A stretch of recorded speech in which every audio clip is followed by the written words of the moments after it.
10, 9, 8, 7, 6, 5, 4, 3, 2, 1.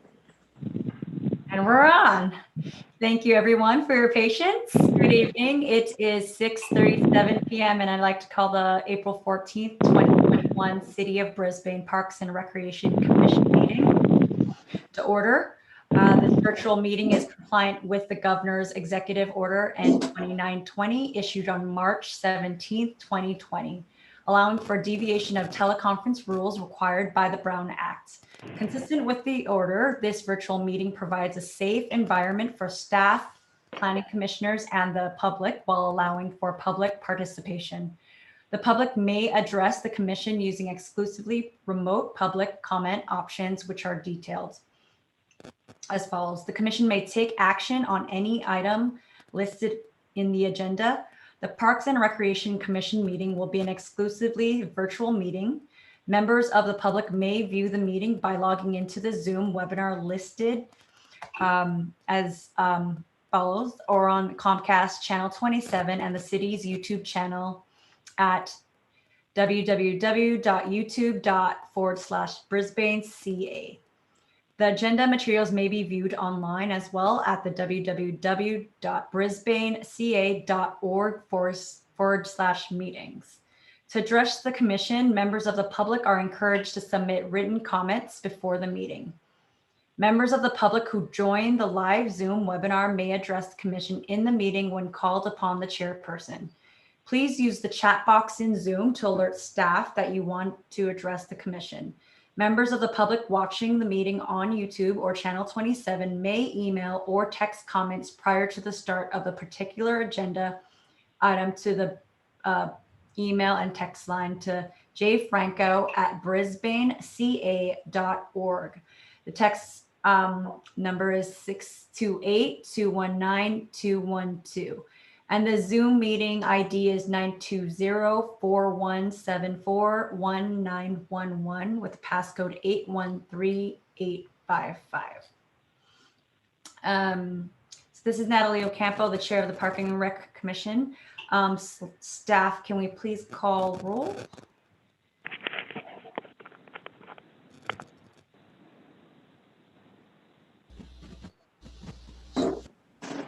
Sarah, are you able to do roll call? Yeah, sorry, just got back. So roll call. Yes. Chairperson Ocampo. Here. Commissioner Covino. Present. Commissioner Marmion. Here. Commissioner Boliga. Here. Commissioner Greenlee. Here. Commissioner Kern.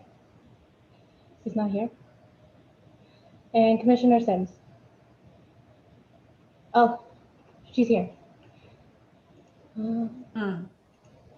Jeff, can you let her be a panelist?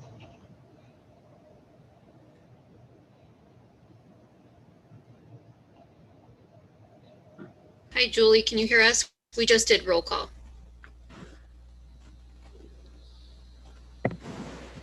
Hi, I can hear and see you now. Okay. Okay, so let's move the motion to adopt the agenda. I know that Noreen, you had 2 updates to our agenda with adding Luna Fest and subcommittee meetings under the reports. Is there anything else? If not, can we motion to adopt the agenda? I make a motion to adopt the agenda with the new corrections added. I second it. Staff to call. So we'll take a vote to adopt the agenda with the corrections that Chairperson Ocampo mentioned. Chairperson Ocampo. Aye. Commissioner Covino. Aye.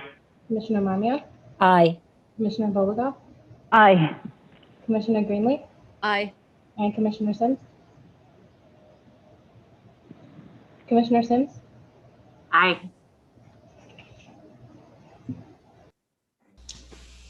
Okay. So we'll move on to approval of minutes. So motion, are there any updates or changes? I move that we approve the minutes of March 10th.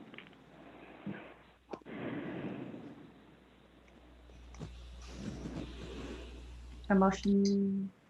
I second the motion to adopt the minutes for March 10th. Okay, we'll take a vote to adopt the minutes for March 10th. Chairperson Ocampo, Aye. Commissioner Covino, Aye. Commissioner Marmion,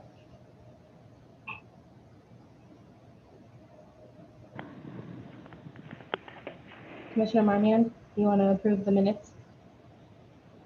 I Aye. think you're on mute. Yeah. Yeah, aye. Commissioner Bolivar, Aye. Commissioner Greenlee, Aye. and Commissioner.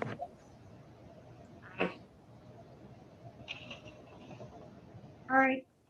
The next item on the agenda is, are there any citizen communications? At this time, there is no citizen communications. Okay. The next item on the agenda are presentations. So we have the facilities overview.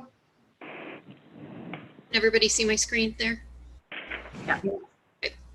So for those new commissioners, typically we schedule several presentations for the commission throughout the year to just provide updates regarding a variety of items like our childcare programs and aquatics and facilities. And traditionally this facilities presentation has been more so around updates on facility-based projects and maintenance and so forth. But I know that we're going to be addressing that in upcoming meetings, and we did just have a recreation facilities subcommittee. So I thought it might be helpful to just kind of run through our parks and recreation facilities just to give an overview of what we offer as far as those facilities. And if the commission has questions, staff are happy to answer them. So I'll just go through the slides briefly. We have a couple of indoor facilities, the first one being our Mission Blue Center, which is our primary rental facility.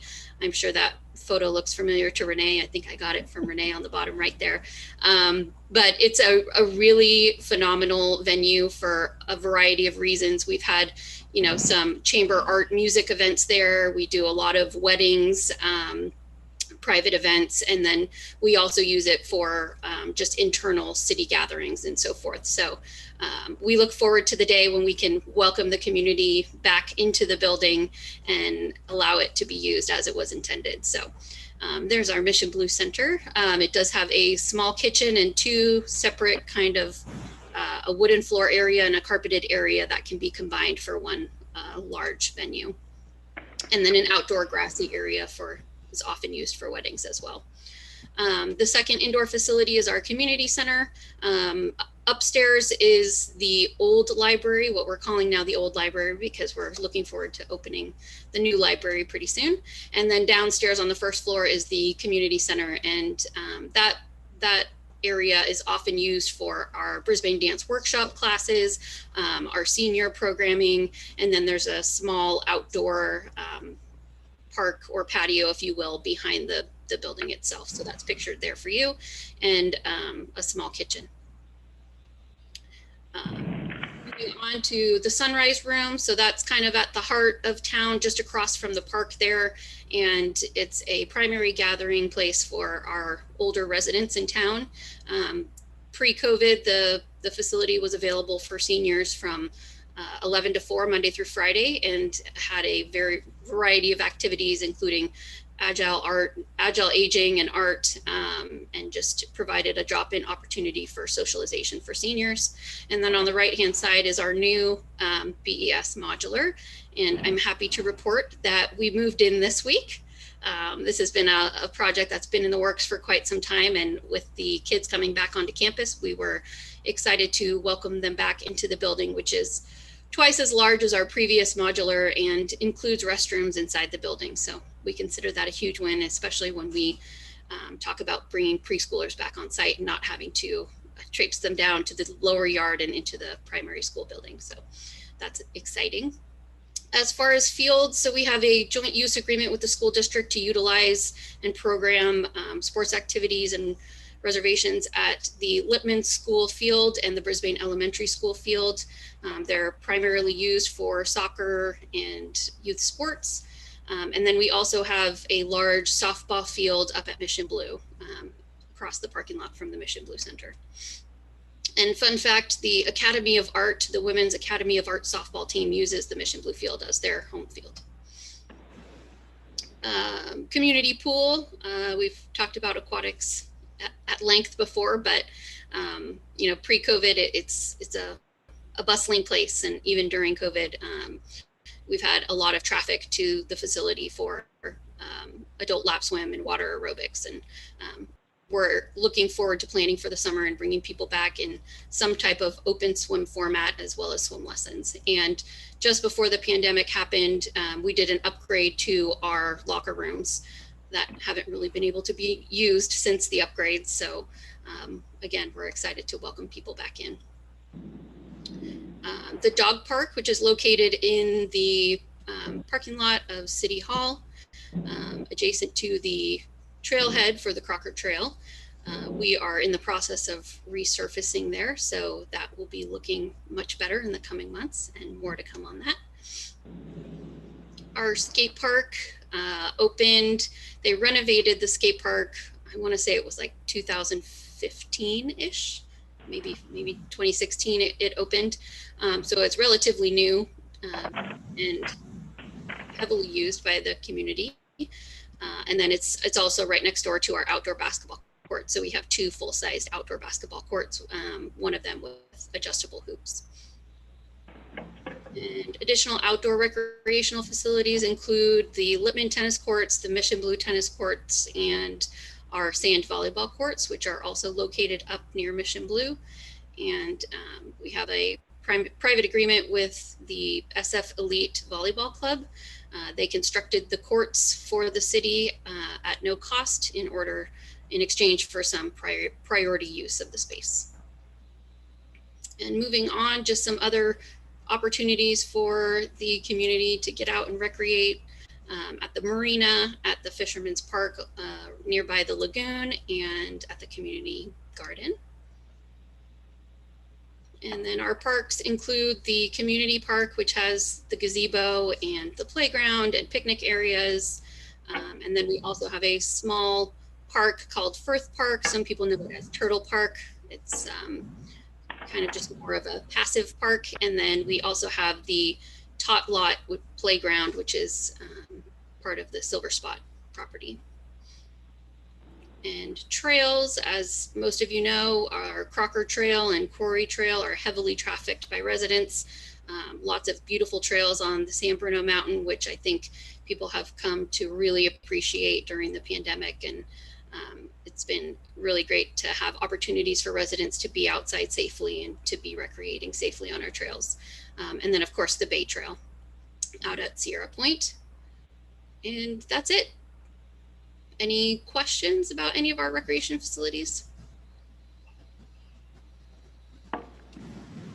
No, I think that was a great presentation. One question through the chair. The picture that you had up at Mission Blue Tennis Court, were those refurbished? Yes, we resurfaced those Okay. Late spring, early summer last year, I believe. That's what I thought. Are you going to resurface the one up by Lippman? So that is on our CIP list for council Okay. to consider, and it would be a conversation with the school district as well because it's on their property. Okay. We did get some estimates, and there's kind of the quick fix resurfacing, which is about $15,000, and then there's a more in-depth kind of structural work that really would need to be done, which is the price tag for that is closer to $60,000. So both options will be presented to City Council as part of our capital improvement. Okay. It just looks so nice. Yeah.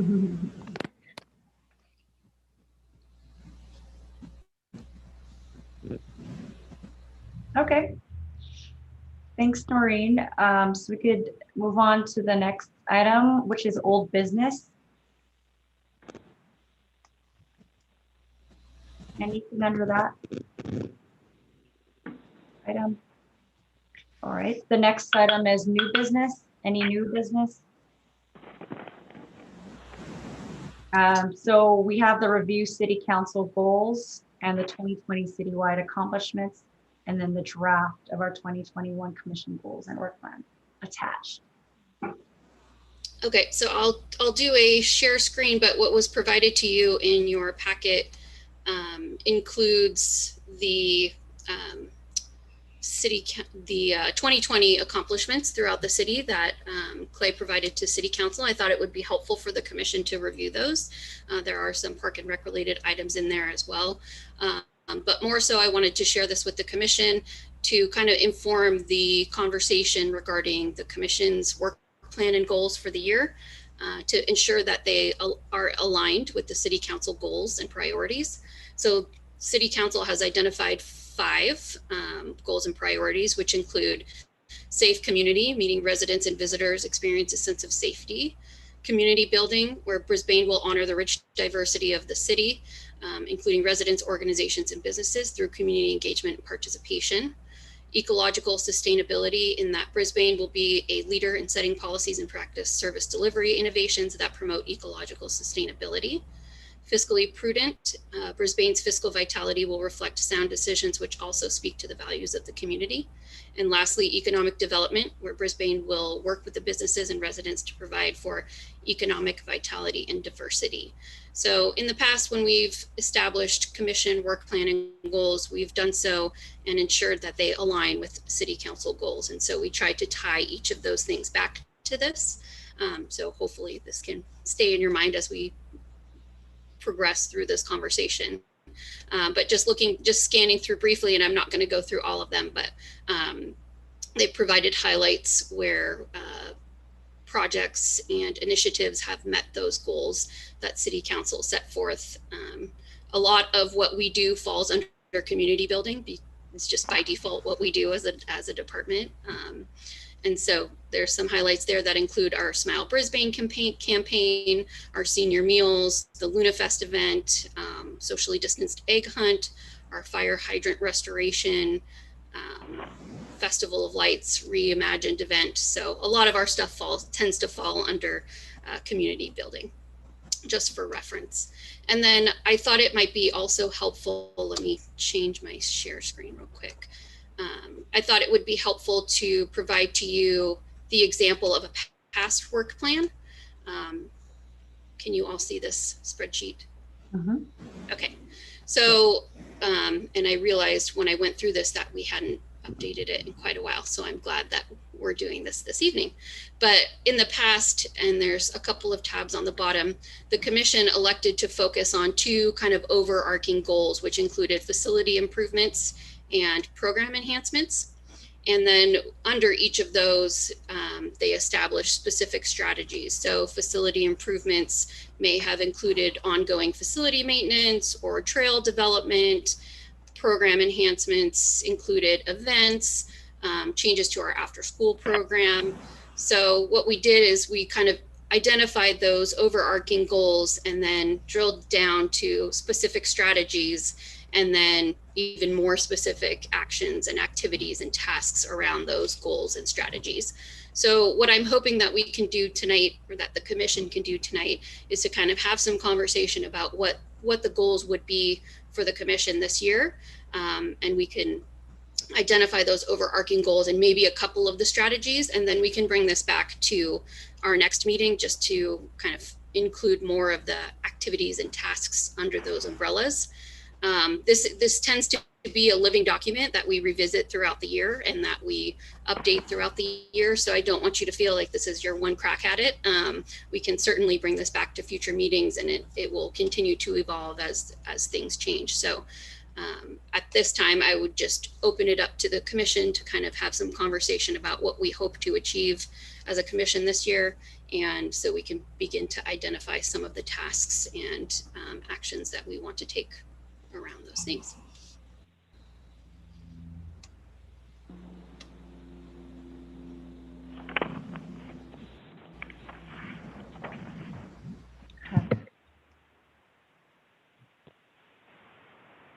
Is it helpful to continue sharing this, or oops, or is it better to see everybody's faces as you have some dialogue? I think the faces. Yeah. Noreen, quick question for the values, the core, the community values, where are those found on the website? I was trying to like Google it to see where those 5.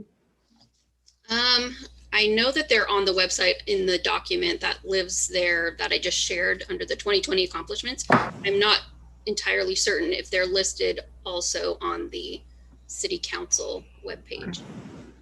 Just to remind everybody in our community about those values. But I'm happy to send them out separately too, if that's helpful as a reminder. Okay. So I'll start a little bit, I guess, in regards of 2021 goals. It I think needs to be a continuation of some of the innovative ideas we started last year, in the fact that we had to pivot in turn of how we were going to recreate, not having for example, facilities to do it internally. Let's do things outside. How we pivoted and had the egg hunt, looking for the bear in the windows last year. Other creative ideas like that. I think the goal is to continue that this year, right? Yes, lots of things are changing, and some things are changing more back to a quote normal, but it's not going to be like it was in 2019. And so a goal would be for us as a committee is to back and to keep forth ideas about how we're going to help improve the recreation for individuals for the remainder of the year with the unique ideas. I don't know how you're going to word that per se on the form, but that's kind of my thought process there, and how we want to keep going about doing things. Something like innovative programming. Yes. Yeah.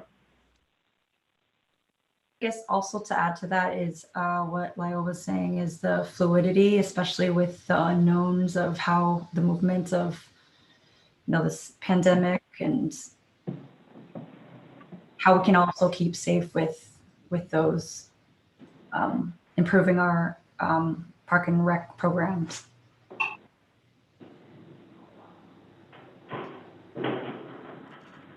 Through the chair, when I was looking at that list you had up, because as Lyle said, 2020 was such a goofy year, we might have to carry over some of those goals that were on there, because I don't know if we really fulfilled all of them. I'd have to see that list again.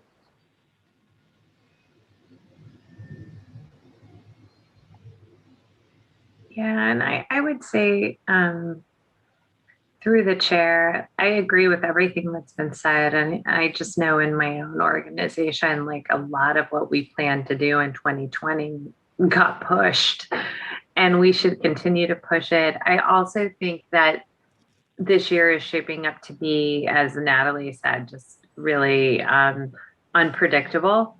So I think the more we can do to be nimble and adapt to changing conditions, as well as really focusing on the outdoor stuff, because we know that's where the community feels safest, and making sure that we're providing as many opportunities as we can for people in Brisbane to enjoy the outdoors and come together outdoors.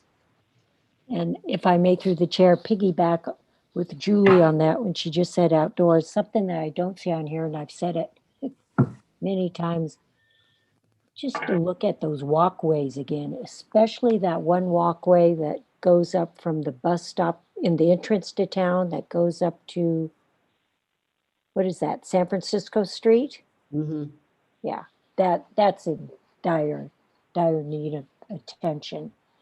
But the other ones, I think we need to visit. Yeah, I agree, Renee. They're pretty. I guess the one from oh gosh, is it Mono up to Humboldt? That one is really, really overgrown. Yeah. See, and I don't know if all the lights are working. I know on April 17th, we have a whole cleaning up Brisbane parks or outdoor area space. And I didn't know enough about it, but I was wondering kind of where we might fit in, and happy to go and to participate. But what your thoughts were, Noreen, in terms of what our role is there. Yeah, so it's definitely more of a grassroots resident-driven effort. The organizer did approach the city and kind of inquire as to the proper steps for doing so. And I think the city was excited about the enthusiasm that she demonstrated and kind of said, all right, run with it. And she's done that. And so if any of you are interested in participating, absolutely, please feel inclined to do so. I think it's a great thing. Yeah, when I saw that, I got a little confused. I thought, wait a minute, did we have habitat? I don't remember, restoration. I don't remember us talking about that and picking a date. You didn't miss anything. Okay. Can I say something through the chair? I think that what I've noticed around town, being outdoors, is that during the pandemic, a lot of stuff kind of got put off and things are looking a little shabby. They're looking not well maintained. And I don't know why. I don't know if the crews who are supposed to do it have been doing it less because of COVID. But especially out at the marina, I noticed a lot of landscapes out there are not being maintained.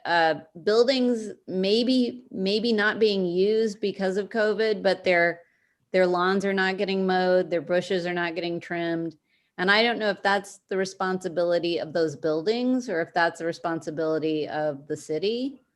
I don't know, but all around town, I just feel like things are not being well maintained. And that's just, I mean, the medians, when you come into town, the medians look dry and parched and weedy. And it just doesn't look like a town that is well maintained. And I don't know why. Maybe somebody who works for the city could answer that, but I really have noticed it this year. And it's probably because of COVID, but I would just like to know why things are looking so bad. Yeah, and I know that the city has the beautification subcommittee that was kind of on pause last year, but I know that they're trying to schedule a time to reconvene. And I think, are you the representative for that, Lisa, from the commission? Okay, so I will follow up with Stuart and Angel to see where they are with planning that, but that would be an ideal conversation to take place with that group. And Noreen, can I just ask one other question? I was with some folks this weekend before my dogs start barking, so sorry. And they mentioned that they're looking for preschools for their son. And one of the reasons they couldn't use the Brisbane preschools is because it's only a half day. And I'm just curious about the background of that. And is there a world where eventually we can provide a full day for working parents? And I'm sure there's a reason, but just wanted to know what it was. Yeah, that's a great question.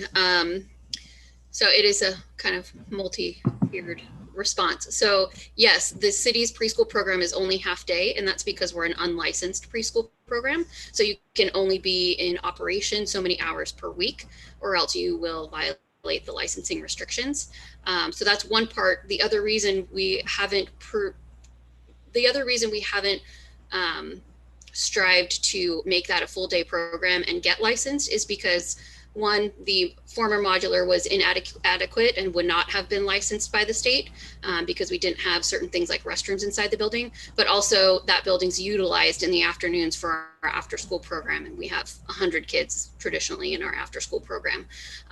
So we are having those conversations about what we can do to improve our childcare offerings in town, both, in partnership with private organizations such as Silver Spot, which is a licensed childcare program, and they do offer all day, but they're also a co-op, so that makes it additionally challenging for parents in other ways.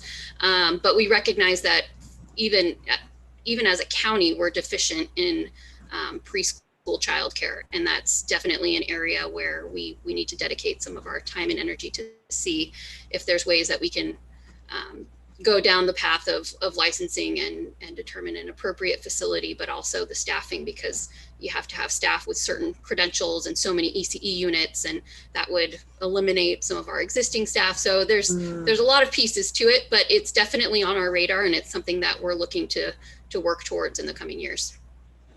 Great, thank you.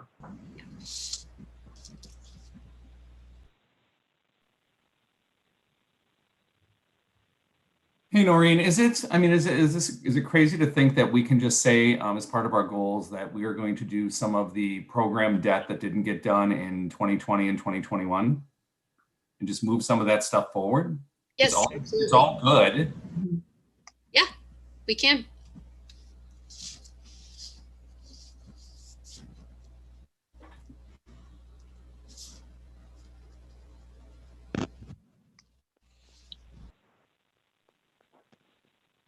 And Noreen, with the drafted 2021 goals,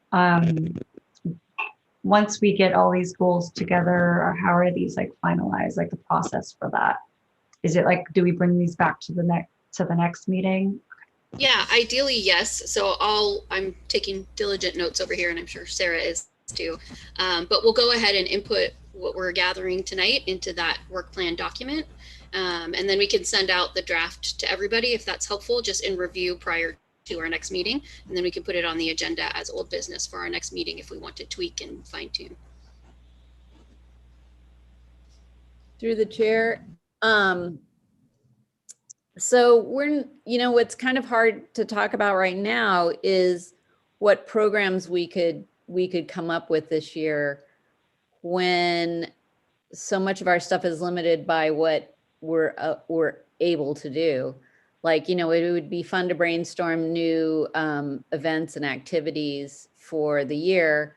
I just don't know if any of it's appropriate at this time. But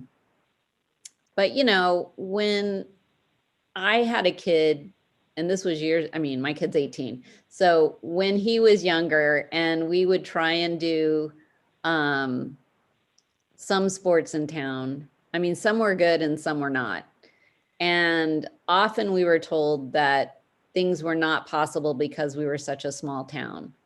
Like, we don't have enough kids for a track team. We don't have enough kids for a running club. We don't have enough kids, and so a kid who wasn't interested in soccer, and I actually took my kid to San Bruno to do baseball. It was just better.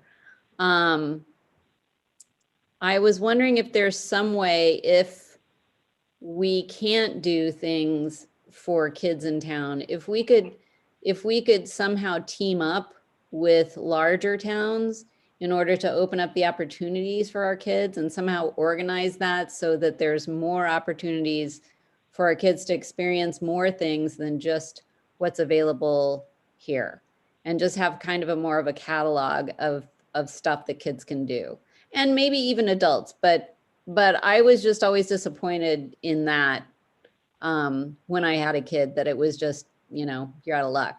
So what would be appropriate for that?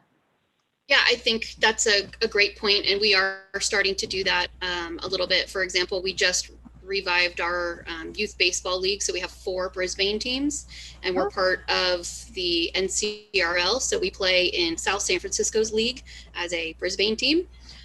And then we have our oldest age group, our oldest baseball team right now is a traveling team that will play throughout the peninsula, throughout San Mateo County. So we are working towards some of those more collaborative partnerships with other agencies that are nearby, or at least in the county, so that we can create those additional opportunities. But I think you're absolutely right that there's the potential out there to partner even further for adult programs and additional youth sports. So we can certainly put that on our work plan. I know we have a small tennis program. I love Coach Joe, but maybe we could have more of an organized tennis program that competes, with other teams. And, in other words, I would just like to see things developed a little more and not be so small town. Yeah. When it comes to kids and adults, because I think competition on a large your scale sometimes makes it funner. But I understand that when we do that, we need to have the coaching. You know, we need to have the people who really have the knowledge to make these events and these leagues successful. You can't have, you know, a good baseball team if there's nobody who knows how to coach. I mean, parents might love to coach, but that doesn't mean they're good coaches. You know what I mean? And so somehow some training for coaches or just some recruitment, maybe even some paid coaches through the city. I know that's a budget thing, but I think it makes for a funner experience for the kids to have good programs and good coaching. Yeah, absolutely. Noreen, just building on that, I think the thing I've been thinking the most about through all of this is children are really suffering through all of this pandemic. And the more we can do to like build up their strength, their physical activity, and their mental health, I would say that's a huge goal, like stretching beyond some of the more traditional things to helping them learn coping mechanisms, meditation, like all of the things. I think we need to like really look on a broad level, because that is what I'm seeing. I think we are at record levels of particularly teen nervousness, anxiety, and despair. And I would really be excited about finding a way that we have like an all-encompassing program to help families and support them. Yeah. Absolutely.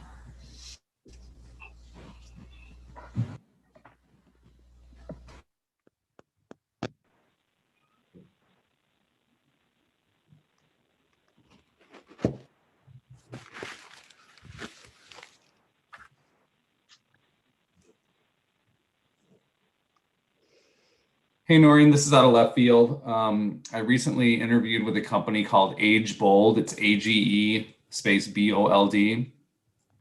And it's an online experience, an app that for senior citizens, and it helps them with fitness. So there's a series of tests that they take, like how long can you stand on one foot, how long can you hold 15 pounds in your hands, and things like that. And then it adapts exercises to them to keep them in shape and basically upright. The whole goal is to keep them upright and not falling down at the end of the day. Maybe we could partner with a company like that and do some senior programs. It seems like there's a real need for that. And then, you know, we've got a pretty big budget here. We can chip in some funding, right? So Great. Totally left field.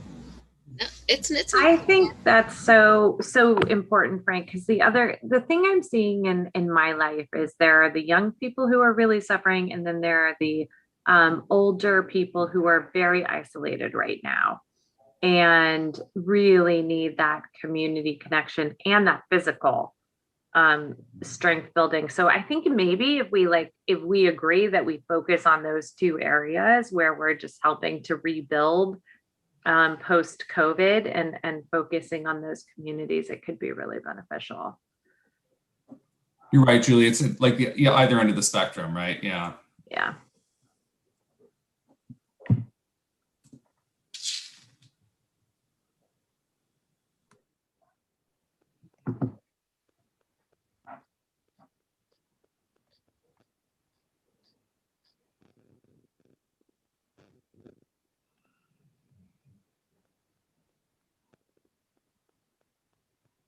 And then, you know, if we could get that bocce ball court, that would be amazing. I just unmuted myself and I was going to say the same thing. And the kayak launch. Yes. Marina, right? So I guess also, Noreen, and so as we, I guess, like with Gavin Newsom's, the governor's response to opening up to California, how, I guess, what programs are in, I guess, like are in the works of kind of like, you know, moving towards that opening up, or, you know, while keeping our communities safe at the same time? Yeah, I mean, that's a very difficult question. Yeah. I think everybody is wondering what the heck opening up the state on June 15th really is meaning and what it's going to look like. I was on a county call today with all the park and rec directors throughout San Mateo County to kind of flush out where everybody's at and what's opening. And it seems like people are pretty cautious and taking a slower approach to rolling things out rather than just jumping in and opening everything up. There's a lot of conversation happening right now about senior programming because I think seniors are really eager to get back to the socialization that they were accustomed to before the pandemic. And we certainly want to be able to do that for them, but we want to be safe and smart about it. So we are, we're having conversations as a department about preparations for summer and having summer camps, bringing back swim lessons at the pool, bringing back some type of open swim recreational opportunity for families. We're talking about bringing back indoor contracted programs such as, BDW and yoga and Tahitian and fitness programs, and bringing them back on site, but in reduced capacities until we have a little bit more guidance about what we can accommodate safely within our buildings. And then, also about seniors. So, and then we've resumed our picnic area reservations this week. And then at some point, probably in the near future, we'll start to have the conversation about resuming indoor facility rentals as well. So I anticipate that, by that June 15th date, that will be kind of in a position for a slow roll for a lot of those things to be opening back up. But we're getting there with some baby steps and bringing back, baseball has restarted and picnic rentals has restarted and the pool is moving along. So with the picnic, I guess rentals, does that also include like the swimming pool, like programs or like rentals? We're not doing rentals at the pool yet. We're still limited at this point to adult lap swim and water aerobics at the pool, but we hope by May and June, I think we'll roll out our full summer schedule at the pool, which will include swim lessons, possibly rentals, and then an open swim component. All right. Okay, through the chair, this may be already on the boards, but the old library space,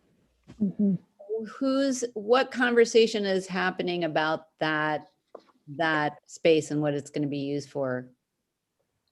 There's no formal conversations that I'm aware of that are happening right now. I think there's still lots of kind of ideas being thrown out and trying to determine how that space could be utilized for the greatest community benefit. I know certainly internally as staff, we have ideas about how we could re-envision that space. I think what it might take is for somebody like a consultant to come out and analyze the space and the opportunities that could be made there, and what it might take to bring the building up to date. It's fairly outdated there. It's a pretty old building, so it would require some serious renovations to be considered usable space. So yeah, but it is nice space that it's right in the middle of town. Absolutely. Very, very central to town, and it could be a really vibrant space. So I would love to get in on the conversation and maybe have a workshop, ideas from the community about how we use that space and what would be, because I would hate for it to get too pigeonholed, where it becomes, only a space for, one use. I'd love for it to have a vision of a multi-use space and what those uses could be. So I'd love to have that on our agenda as something to really nail down this year so that we have a big opening maybe next year for that space. Through the chair, I brought that up before, that we should start conversations about that facility before we know what is going to happen, because then we could bring all our discussions to the table when the city does decide what they're going to do. Also, Noreen, are you going to be putting up, not you personally, but the other nets on the basketball hoops? They're already up. Oh, all of them are up, all four of them? Oh, okay, thank you.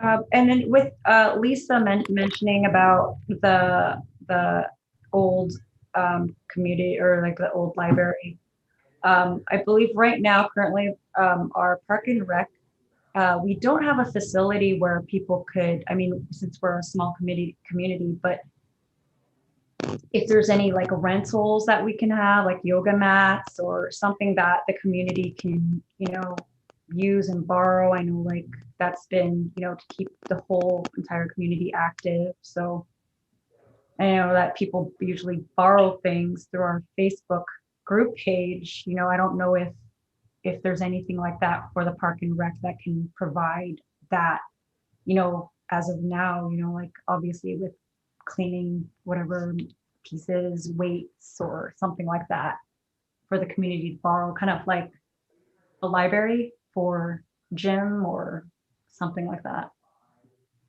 kind of space.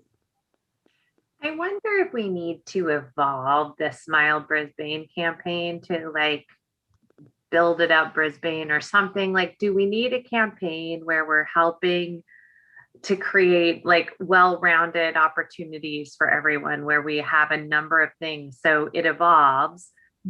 Opening, we have a lot of outdoor things that people can experiment with. I mean, could we get people from the community? I'm thinking of my husband because he's an avid mountain biker, like to do a mountain biking workshop, volleyball workshop, basketball, just like a kayak rentals or something. Kayak rentals, like, and people could earn like little, especially if they're young people, earn stickers or badges or something, and the well-rounded person. We could have yoga and thing in the gazebo. That could be a fun goal for us to have, like something that gets people interested in the various activities. And you all, I have my own feelings, but just as we can do things and the county and the state say we can, I don't think means we should.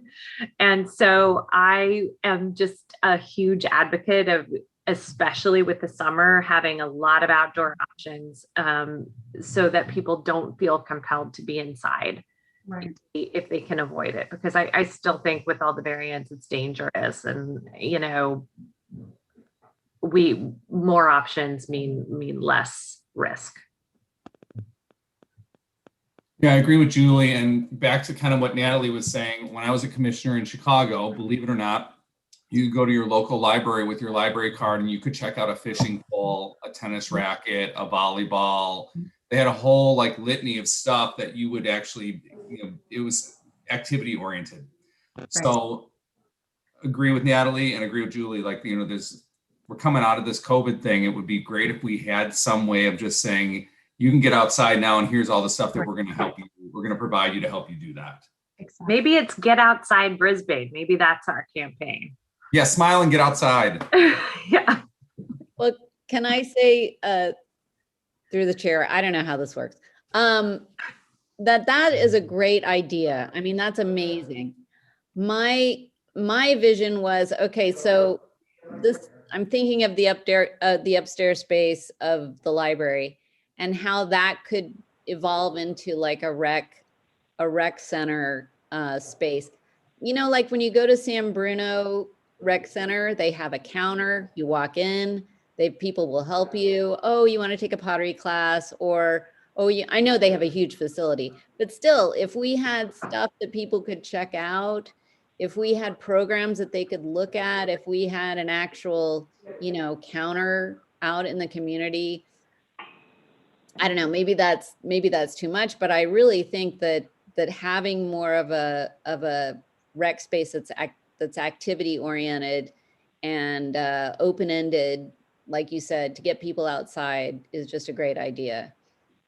Right. And it sounds like there's also like a mix of just not being outside, but using that creativity that people have, just especially like with the mental health things, like, as much as we can use our creativity to build or create pottery or, just to get our minds out of our Zoom screens. Like, could there be a watercolor class in a beautiful spot that's outside where someone's teaching, and like we just have all of these different activities getting people out and about? Yeah, and I'll just add real quick. So there are companies out there that place units in parks that the easiest way to describe it is like a locker with recreational equipment inside, like tennis rackets or soccer balls or hockey goals that anybody could walk up to from the public and scan their phone and go through the app and rent the equipment for an hour. If they don't return it, they end up getting charged for it. I know that a few cities throughout the county have tried kind of pilot programs that initially began as it was a college project. I think it was for Stanford students that they tried this pilot program with a few agencies throughout the county, but now there's a couple of businesses that are competing for that kind of market, but they are out there. We could certainly explore what those contracts look like if we wanted to have something like that in our park or up at Mission Blue. People could rent a volleyball for a couple hours or baseball bat or softball glove or what have you. So we could look into that, kind of the same concept. Yeah. And if you had tennis rackets at the tennis courts, if you had soccer balls at the soccer fields, very space specific, that would be really handy and great.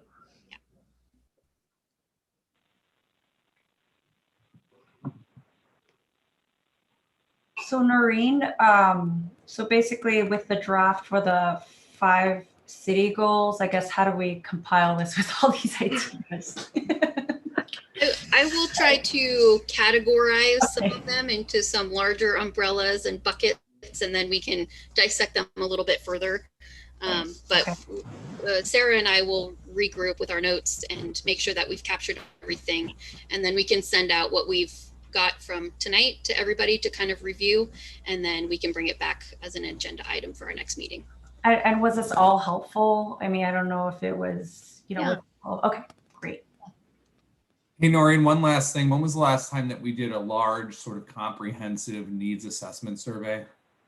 We did a Parks and Recreation needs assessment survey in 2017. 2007. Yeah, I mean, it's good to do. I think traditionally most agencies do those every 5 to 7 years. So got it. We're coming up on that pretty soon here. Noreen, one last thing. I'm obsessed with the Crocker Trail. I go on it about every day. What is the deal with that? I know we're working on it and it's a multi-cross commission thing, but just wondered how that's going. Yeah, so the master plan is kind of in its final stages. Right now it's in the consultant's hands to finalize the plan, and then they'll do a grant funding overlay and a financial analysis based on what's inside the master plan. That's coming back to you guys, the full commission, at our next meeting for adoption and recommendation to City Council, and then it's scheduled to go to City Council for adoption on June 3rd. The resurfacing of the trail is something that's separate, that's being handled by the Public Works Department. I know that they are in the process of securing a consultant to do a CEQA analysis, which is the environmental impact analysis prior to the resurfacing itself. The city already has the federal grant funding allocated for the resurfacing of the trail, but this is just the next step in that process. And we're hoping that through their portion of the project that we might be able to squeeze out some of the amenities that's being recommended within the master plan. So we might be able to get some seating out of it, some just lighting, trash receptacles, things like that, kind of those low-hanging fruit. And then once we have the grant funding analysis from the consultant, then staff can begin, and the adoption of the plan from council, then staff can begin to reach out and try and apply for some of the grant funds to be able to implement some of the key components of the master plan. Right. And was a pump track included in it? I attended one meeting where a couple of people brought it up as a really important thing. I have no idea where it would go on the Crocker Trail because I just couldn't see a space for it, but I'm curious if there's where that dog kennel is. There's that would be cool. Space. That would be cool. Where is the dog kennel? It's on the upper meadow along the horseshoe part of the trail on the west side. Oh, yeah.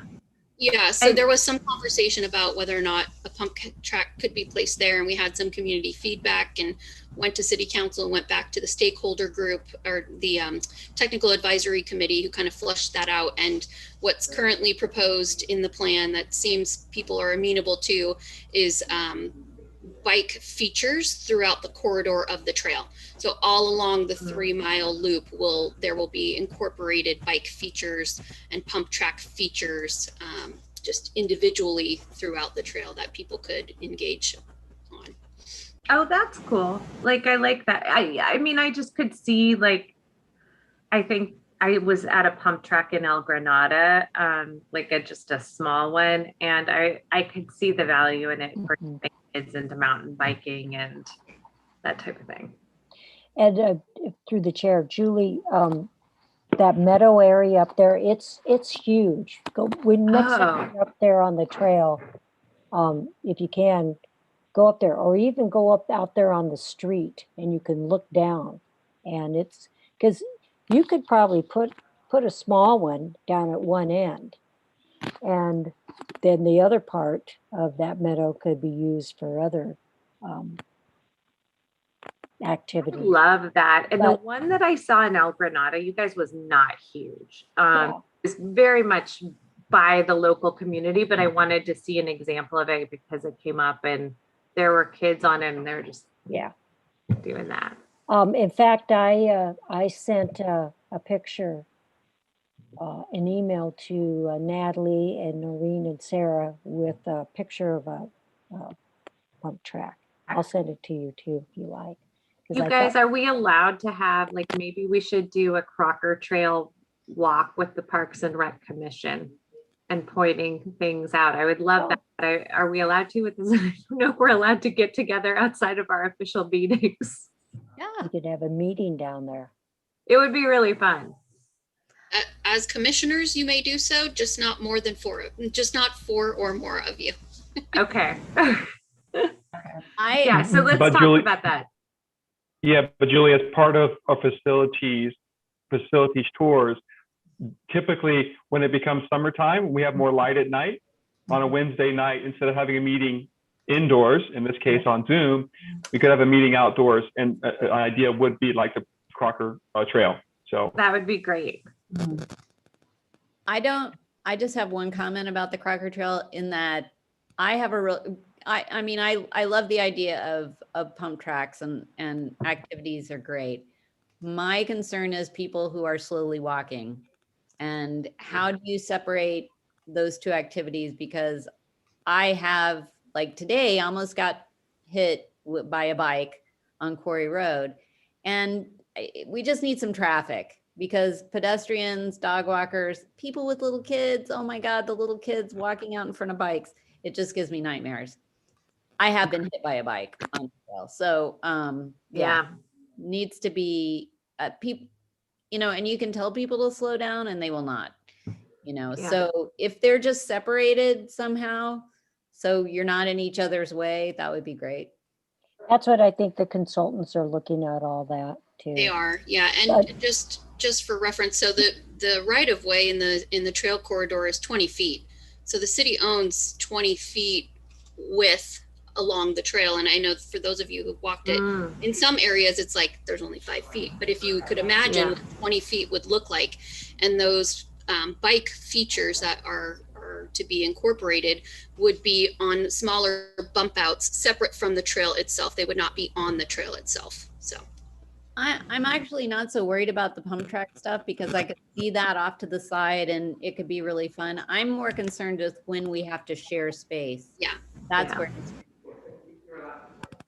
and the plan will call for signage and traffic control and all of that. But Noreen, I was over at Lake Chabot, which is fabulous over Oakland. And what I noticed along their whole trails, they have outhouses. And I thought, when they said, we can't have that pump track up by the field because you're going to have restrooms and all that. I don't know why you couldn't do something like that, because these were clean outhouses and they were just right along different spots on this trail. I was going to take a picture of it. Compost toilets that are out there now. Pardon me? The compost toilets that are out there now make outhouses a lot less. Yeah. Well, I don't know if a truck comes down and then cleans it out or what. I mean, it's not a Yeah. kaibo. It's not a kaibo, but a little shack. And The whole, I mean, they had toilet paper, they had everything. It was really clean. So they were maintained. But I kind of thought, well, hey, they got toilets on this trail. Why couldn't we have toilets on that trail like that? So just an idea. Especially one toilet Yeah. trail, because it is extensive. I mean, not extensive, but it's like 3.5 miles or so. So I wouldn't mind that from time to time. God knows it's used as a toilet anyways. But it'd be nice to have a place for people to use. That wasn't a bush. Okay. So, Noreen, is that all? I guess like, so the next steps, you'll put everything together in another draft form based on what we've discussed today. And then we could move on right now to the reports. So chairperson, I don't have anything. Yeah, so we can move on to subcommittees. So recreational facilities, there was a meeting held on March 24th. Any updates from that? Or is that basically from the facilities overview? Yeah, so the rec facility subcommittee was Lyle, Lisa, and Frank. So if one of you wants to provide a report out from that subcommittee, that would be great. Lisa, Frank, I give you the first opportunity. You know what? I don't remember that meeting. Was I there? You were, Lisa, because you brought up the fact about the Crocker Trail and the feces you found. So Right. Okay. Yes. All right. I don't have my notes with me. Darn. I can run and get. you can, Lisa. I'll go ahead and start. You want to get your notes? You can if you miss anything. Go ahead. About that again. So in the facilities subcommittee meeting, we did talk about facilities. Crocker Trail, Julie, was one of those items that we discussed. Lisa talked about some issues that she had found on the Crocker Trail that she was supposed to bring or going to reach out to Public Works to talk about those activities. We also talked about facilities that we wanted to keep on priority on our CIP list in regards to facilities that need to have some attention, as well as maybe, again, a tour from us as the commission to see how things are going. Again, a lot of the facilities over the last year haven't been used indoors as much due to COVID, but those facilities such as Mission Blue, the community center, the Sunrise Room, and then also to potentially view on a tour or see the new library, look at those new facilities. So that's some of the ideas we talked about, either visiting those facilities and or talking about those facilities for new ones. We also talked about potentially viewing some of the outdoor recreational facilities like the volleyball courts, right? That we talked about, sandlot courts, going back to First Park, right? To see the work that's done in First Park, see if the turtles moved at all. You know, the turtle gets around every once in a while. If it's moved, it's slow going, it's a turtle, but it moves around. And take a look at the marina as well, because again, it's a place that we could go out and visit. Again, have potentially a meeting out there or tour the facility out there and see where our ideas. A lot of the things we talked about in the facilities subcommittee meeting follow along with some of the goals we talked about earlier, right? Our goals are to get people outside, and what facilities we have that we could utilize the outside of those facilities may be a good thing. So that is kind of things that we talked about. And also, again, in regard to issues that people might have around the city with things, we talked about the Go request system that the city has for people to bring up issues if they have with that. Noreen can speak more on that system, but that's in a nutshell some of the things that I recall us discussing. Frank or Lisa, if you want to add anything, by all means, please do.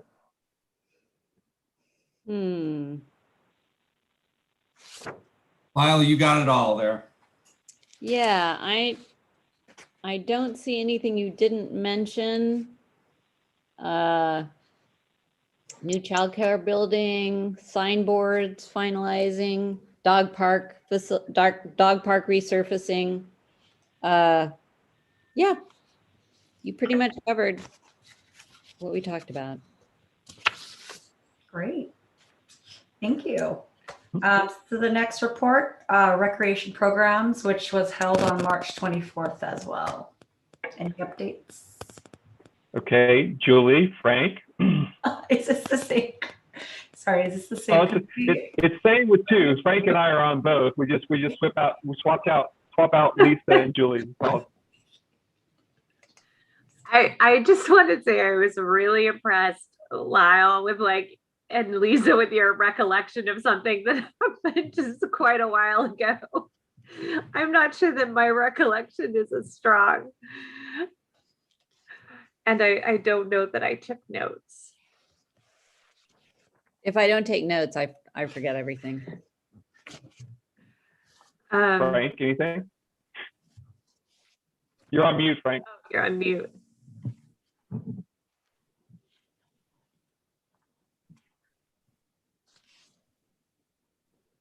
Frank, were you going to say something? Yes, yeah, here I am. Sorry.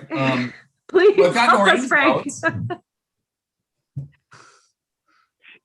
You do. Noreen did send out some notes from the meeting that she That's right. had for that. But again, some of the things that we talked about that Noreen's kind of already covered in the programs, we talked about, of course, the stuff that's happening at the pool, the lap swim, the water aerobics.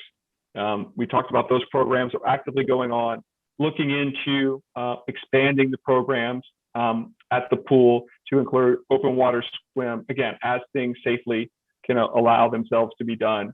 Some of the guidance we've had right now is a parent would have to come with a child to be able to help that child learn to swim, because that's, they're in the same household, the kind of thing of contact and COVID and things like that. Some of those could be barriers for some people having to learn how to swim. And I think, Julie, you talked about how important it is to learn to swim as soon as you can, because it's much easier. As a child for myself, my mom said I learned to swim before I learned to crawl or walk. So I jumped right into the water. I may be a crab, I don't know, but that's what worked out for me. But yes, learning to do it so you're not afraid of the water is very, very important. Is that fine window. I think, Julie, you brought that up as a point. And so whatever we can do from a recreational program process to be able to offer that, we talked about that. We talked about the other things we talked about were about looking into the contract classes that we have, right? Again, how we safely might open some of those up, limited capacity of some things, when you might get 15 or 20 students, but the concern there might be for the contractor who wants to provide that service, is it their benefit, right? When they normally have a class of 15 or 20, and now they're like 7 or 8, does it make it worth their while? That's an economic consideration. Ideally, we want to offer the recreation, but that's what we have to look into from a program's perspective, and that's what I think that the staff are doing, is looking at those programming options. Those are some things that I have in my notes and I recall. So I think there's a little bit more that Noreen has in her notes that we can read from the subcommittee. So I will be quiet for a moment now. Great. Thanks, Lyle, for those updates, and for everyone else for joining that subcommittee as well. And just let me follow on. So I guess there were some other, again, it's very, and I think, Frank, you brought some of these ideas up like you did with the age bold idea. There are some fresh ideas from programming that we're thinking of, even part of our goals. Again, the earlier discussions we had about Get Out and Smile Brisbane, right? Mm-hmm. The age bold, some of those types of things. I think even, Frank, you mentioned something around, for example, a master class, something that other activities that we can offer. Mm-hmm. That, again, if people are going to be stuck on Zoom, doesn't mean it has to be all bad stuff on Zoom, right? It could be a master class. It could be a way of learning and educating, because again, we are, like you said, we're doing a lot with the body to recreate the body. And I think, Julie, you've brought it up many times, recreate the mind is also good. And something about learning something new skill, helps the mind as well as keeping you active in your body, because it's all working together, right? It's one huge organism that we need to take all into account, not just one area. So I think now I think I'm done. That is great. And just to add, I talked to a couple of parent friends of mine here, and I was concerned about parents having to be with the kids for swim lessons, but they all said to me, and this is by no means a representative sample, but they were like, of course, I'm not going to drop off my toddler at the pool by themselves. I would, of course, be with my kids. So anyway, I don't know that that's an issue as I thought it was. They were like, what kind of mom would you be? And I'm not a mom. So I think that's why, like, here you go. Oh, thank you. Okay, thanks for those reports. Let's move on to reports from any of our commissioners. So Natalie, I thought there was an event again. Oh, sorry, Luna Fest. Sorry, Luna. Yeah. Yeah, thank you. I cannot report on Luna Fest because unfortunately I wasn't at that meeting, but I do have recaps. But go ahead, Lisa and Frank, I think you're on that too, aren't you? Yeah. I am. Go ahead, Frank. I've talked enough. I don't know that you have. Let me pull up the notes here. Okay. It was a relatively brief meeting. We spent a lot of time talking with Madison. Boy, she is really, really dedicated to LunaFest. It's amazing to see that. This year is the 20th anniversary of LunaFest, and although I didn't live in Brisbane, I understand that it was quite a production up at Mission Blue, and they had a red carpet, and it was a pretty amazing event. And then in 2020, it was virtual. And so this year, it looks like, I think it was generally held in the spring traditionally, and it's being pushed back into the fall this weekend. I believe it's the weekend of September 25th that's being targeted. In hopes that we can actually do an actual sort of film festival in a more traditional format. Ideas were thrown around about doing half virtual, half actual festival. There was some idea about doing an evening and then like a Sunday matinee to keep people spread out so people could attend. Let's see what else. The Lions Club was very generous. Normally they like to get the funding from LunaFest in the spring so they can plan for scholarships, but apparently they've got a little bit of padding. So they're just gonna march forth with the scholarships, and then, you know, whatever funding we get from LunaFest, we can just pay them back, essentially. So we haven't really landed on anything at this point, but Madison's going to continue to handle all the sponsorships where a majority of the money comes from. I didn't realize that Brisbane's got one of the most profitable LunaFests of all, anywhere. And so Madison's going to continue marching down that path for sponsorship. A majority of the money that's raised through LunaFest is through the sponsorship. It's not actually through ticket sales. So, you know, she was asking the subcommittee members if anybody's got contacts in the wine industry, in the beverage industry, in the food industry, you know, anything that we could probably, you know, make an ask for and then bring in and then resell to, you know, drive some further profits. So everything's just kind of on hold pending on what's going on with COVID right now. And I think the next subcommittee is the last week of May. Great. Thanks for that update, Frank. Lisa?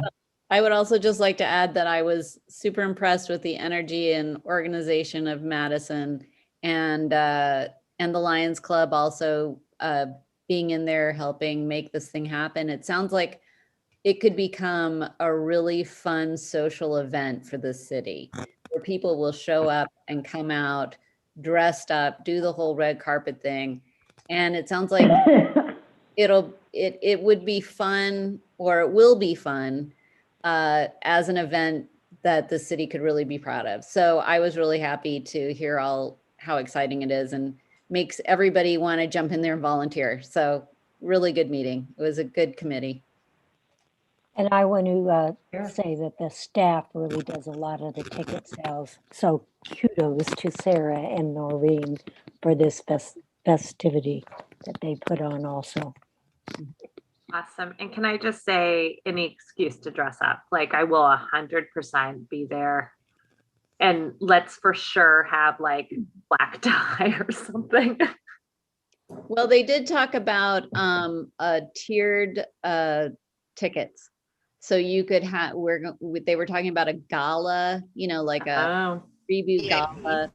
Yeah, that people would pay extra for and would have, you know, maybe premier parking, premier seating, and just make it a little more special for fundraising purposes. And yeah, I just think it's like it's going to be super fun. So. love it. Right. Thank you. Okay, the next one under reports is the subcommittee meetings. Yeah, so just looking at the subcommittee list, the ones that jump out to me as needing to be scheduled in the relatively near future include the beautification subcommittee, and Lisa, I'll connect, as I mentioned, with Stuart and Angel about the status of that. And then as Frank mentioned, the events subcommittee will reconvene regarding LunaFest in late May. So we don't need to schedule that now.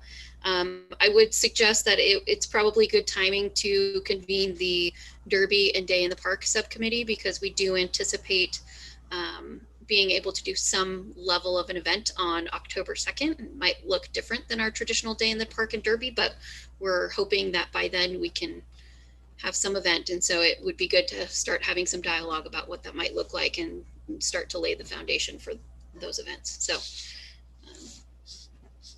So we can, I guess, schedule starting with the Brisbane Derby Day in the Park. So what, I guess, like, what are we looking at as far as like calendars? Are we doing this like next Wednesday? I guess who is, oh, Jeff? On that subcommittee is Bonnie, Natalie, and Frank. Mhm. Are there And Jeff. any dates we should avoid? Next week I'm free on Wednesday after 3:30.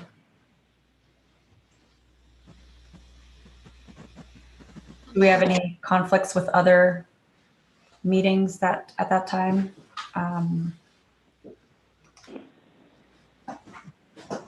Bonnie and Frank, does that work for you?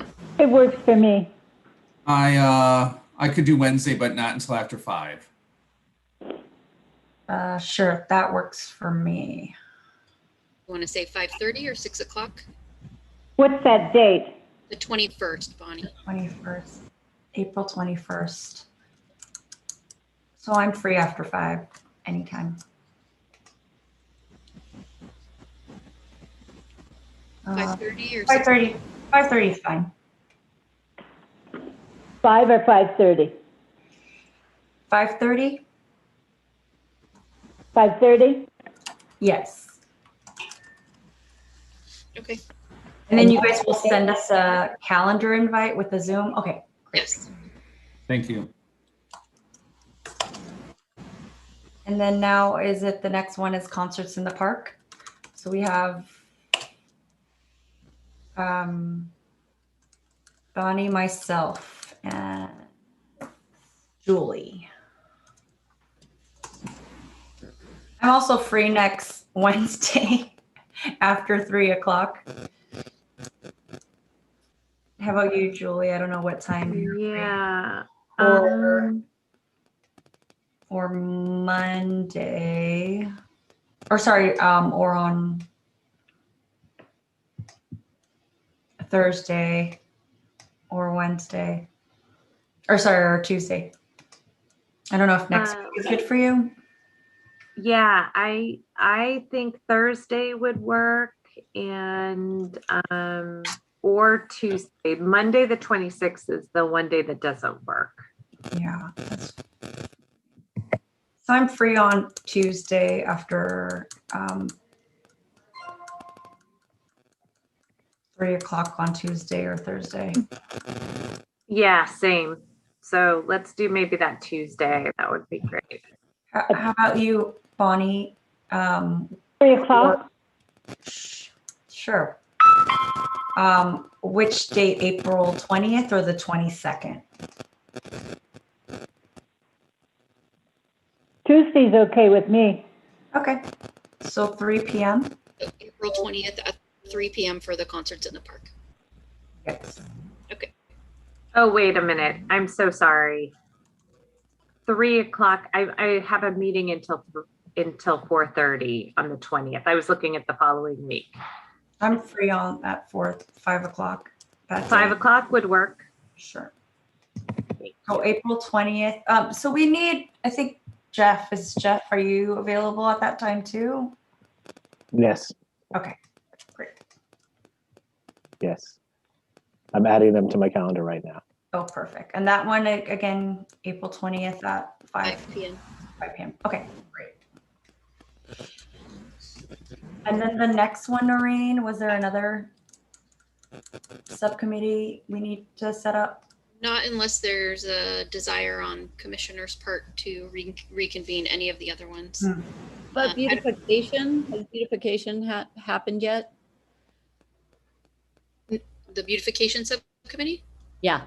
No, that gets scheduled through Angel in the city manager's office because it includes city council members. Okay. So I'll follow up with you on that one.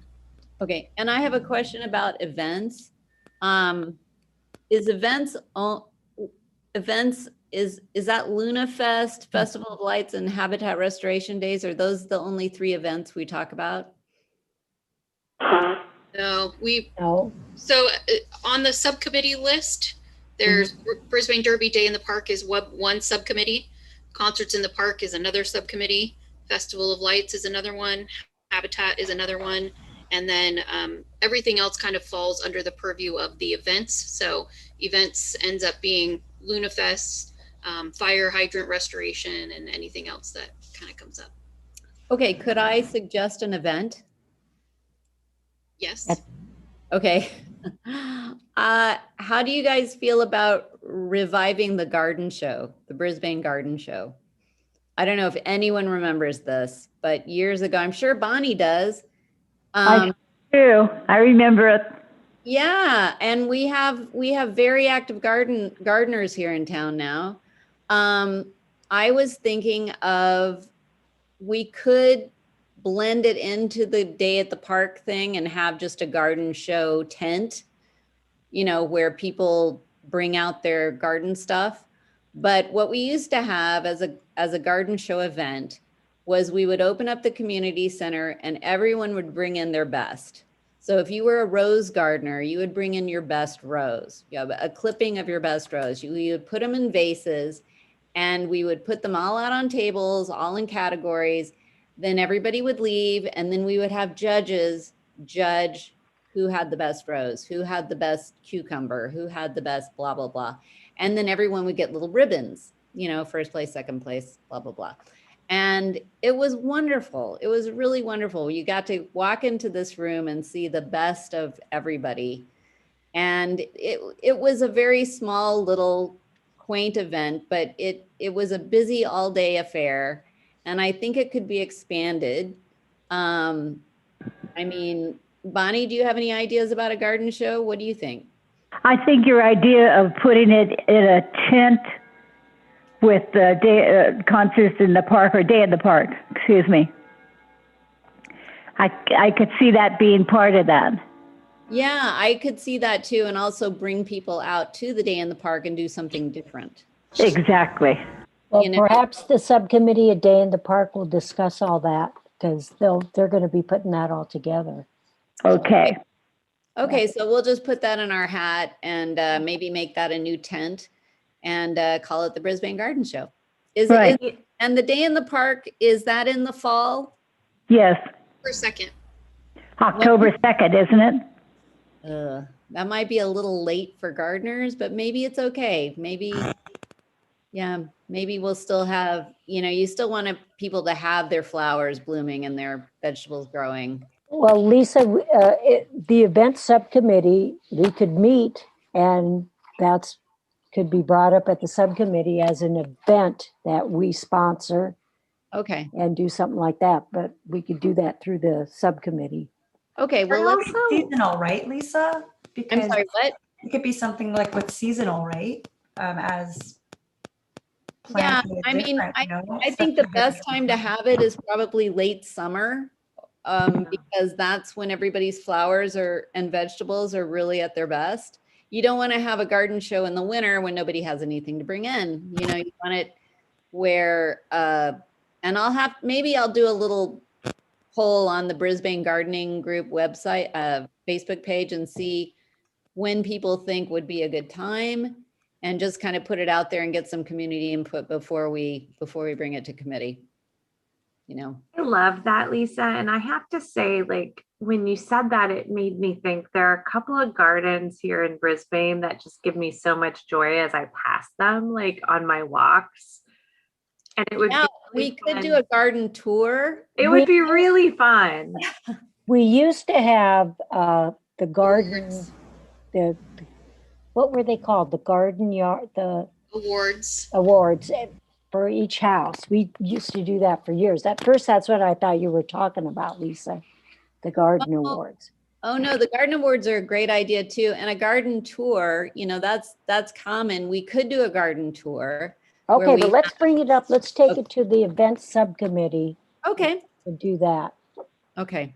So garden stuff, garden events, figure it out. So do you want us to for the event subcommittee? Well, maybe what we do, since we know that the event subcommittee is going to meet in late May as part of LunaFest, maybe once we set that meeting, we can pair just a commission events meeting just before or after it. Okay. So that we can talk about other events. Yeah, that's good. That would be great. Okay. Did they pick a date yet for LunaFest? Okay. September 25th. Oh, they did. Yes. Okay. Okay. All right, moving on to the next item, commissioner reports. All right, staff reports. I just have a few things. So this week with the return to school, we resumed on campus our after school program, our Pod Squad program, and the new modular. So that was exciting. And Jeff is diligently working on getting swim lessons back up and running and fleshing out the details of what that looks like and staffing levels and so forth. And as I mentioned, we're hoping to announce, well, at least to put into effect our summer schedule by June 1st, but the announcement about what that schedule will entail will come prior to that. And then we will be making our summer program announcement later this month with registration on May 3rd. Is that correct, Sarah? I'm looking at you. Okay. And then, as I mentioned, we also resumed our picnic rentals. So people seem excited about the opportunities to get back outside and gather. And we're still waiting on some clarification from the state regarding how large those gatherings can be. The most recent guidance is a little bit conflicted in that it says, you know, one document says outdoor gatherings up to 50 people, and another document says limited to 3 households, no more than 30 people. So we're erring on the side of caution and smaller grouping until we have some more clear guidance from the state as far as outdoor picnic rentals and gatherings. And then upcoming events, Sarah is working on a Spring Fest event, which will take place next Thursday in conjunction with the farmers market. So staff will be out over the gazebo with some music and some fun little spring activities and cornhole, and people can register for a time slot online. It's a totally free community event, but we're asking people to register in advance so that we can monitor participation and not encourage hordes of people coming at the same time. Jeff has pushed out our concert series, Save the Date. So summer concerts has now become early fall concerts with them happening on the last 3 Sundays of September. And again, Day in the Park and Derby, we're looking at October 2nd. We traditionally have that event the first Saturday of October. So more to come on what that event actually looks like. Great. Thanks for those updates. Let's move on to any staff or commission matters. So any written communications? I don't have any written communications that have come in now. Got it. Any updates on or anything with the commission calendar? Is that? Yeah, so in planning our agenda items for the next commission meeting, the next commission scheduled for May 12th. And the items on our commission calendar include, well, we had on there program presentations for Teens, Youth Advisory Committee, Child Care, and Club Lippman. But I might recommend pushing back a couple of those items so we don't have such a heavy agenda that evening, and maybe just bringing one depending on staff availability, something together. So if the commission is amenable to that, we'll probably just pick one of those things to present at our next meeting. And then we will have the presentation of the final master plan for Crocker Trail by the consultants. So RRM will be present at that meeting. And then we also had on our agenda to discuss ideas for National Parks and Recreation Month. So July is National Parks and Recreation Month every year. And we try to do some organized activities and some special graphics that we push out to the community to get people active throughout the month. We usually have a theme. In years past, we've organized kind of community activities at the park. We've organized volleyball games at the sand volleyball courts. We've organized trail walks. I think you guys have shared a lot of really great ideas that could lend itself to National Parks and Recreation Month for July, so we can revisit that conversation. But maybe it's such that we run with the theme, you know, Get Out Brisbane, or mental and physical health in general. So we will talk about that more as an agenda item at our next meeting. And then we'll also be sure to include kind of part 2 of our commission goal setting and work plan. So it'll be a busy one at our next meeting. Could I ask again, when are we having the meeting for Day in the Park? That is April 21st. April 21st April 21st? at 5:30. Okay. And the concert in the park is when? Thursday? April 20th at 5 p.m. Oh, April 20th. Tuesday. Tuesday. Okay. I want to put it on my calendar. Okay, thank you. All right, so we can, is that it, Noreen, for the rest of the agenda? Okay, so we can go ahead and adjourn this meeting at 8:09 p.m. And the next meeting will be set on May 12th at 6:30. Thank you, everybody. Thanks so much, everyone. Thank you. Bye. Good Thank night. you. Thank you.